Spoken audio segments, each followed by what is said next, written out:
dowladnimo ka jawaabta dareenka dadka ilaalisa karaamada ummadda iyo badqabka sharaf weyn bay tahay inaan kasoo qayb galo bandhigga buuggan oo qoray xuseen sheekh cali oo mas'uuliyado kala duwan oo Soomaalida dowladnimadeeda saameyn weyn ku leh soo qabtay haddana ku daray inuu buug qoro marka sideen ka muuqato the idea of state way buuggu runtii waxyaabo badan buu taabanaya intiina haysta waa arki kartaan waa 5 qaybood oo chapterro mid walba ku sii hoos jiro 5 qaybood buu kaga hadlayaa waxyaabo dowladnimada fundamentals oo asaasi ah oo qof walba ay u baahan tahay inuu isha mariyo oo akhriyo oo uu ka falceliyo marka ugu horeeyo wuxuu ka hadlayaa waxyaabaha foundationska u noqon kara the Somali Republic marka la yiraahdo maxaa asaasiyaad u noqon kara wuxuu ka hadlayaa muwaadinka Soomaaliga iyo waxa loola jeedo iyo mas'uuliyadka saaran iyo waajibaadkiisa iyo waxa laga rabo iyo sidoo ahayd inuu fahmo state iyo sida hadda tahay maanta that's the case waxa kaloo ka hadli doonaa buuggu waxyaabaha saameeya dawlad dhiska oo ay asal u tahay dadka Soomaalidu waa loo yahay waa dad muslima sunni waliba muslima aqeedadana madhabka Shaafiiciyada haysta marka as muslim ahaan haddana qabaa'il ka kooban dad qabaa'il kala duwan haddana modern state-ki la macaamilaya marka sida saddexdaas la isugu keeni karo triangle-ka iyo sida ay isula jaan qaadi karaan waa qodob xusaya in republic-gii dumay aysan ahayn skeleton iska dhacay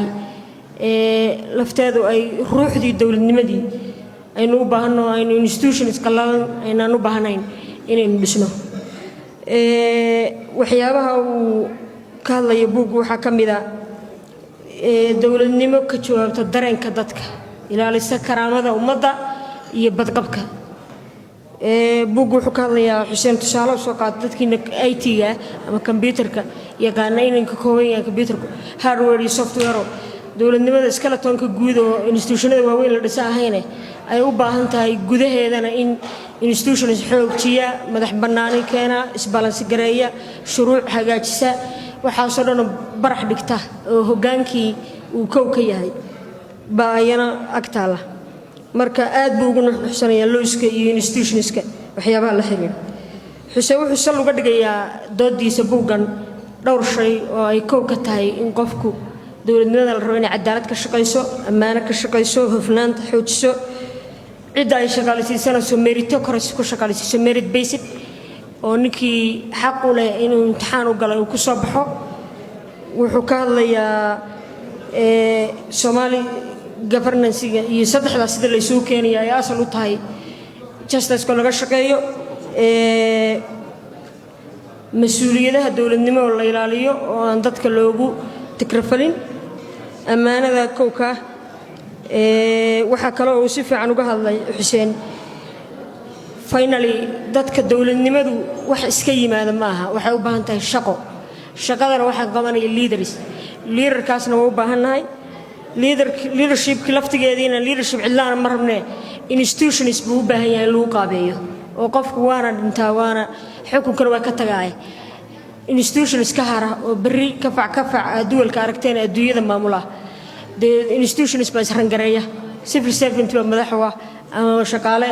ama madaxda dawladda haato isbalance gareeya waynu ognahay hadda inagu examples Soomaalida hadii loo soo qaato xafiisyada waaweyn oo isku hal xafiis marka baarlamaan wixii marar qaybto waxay ansixiyeen waxay saarag waxa adduunyada in ka dhacda aad yaab u leedahay xuseen wuxuu tusaale u soo qaadanayaa dalal ay ka mid tahay Singapore ay ka mid yahay South Korea ay ka mid tahay Botswana Ghana Norway iyo Denmark oo lagu tiriyo dawladaha accountability-ga iyo isla xisaabtanka aad ugu hufan example fiican waxa ka qaadan kara Botswana dal inaga la mid oo qabaa'ilka saas kala koobnaayo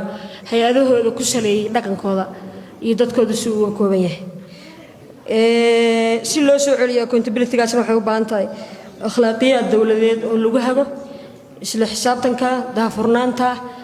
iyadoo dhan oo isu keeno iyo cultural revolution xoog leh oo ah dhaqan bedelidda inaga laftigeena dowladnimada inaan hal la maalayo la iska cunayo xoolo la guranayo aysan ahayn ay tahay in dad loo adeego la matalo doodayda waa badnayd laakiin taasaan ku soo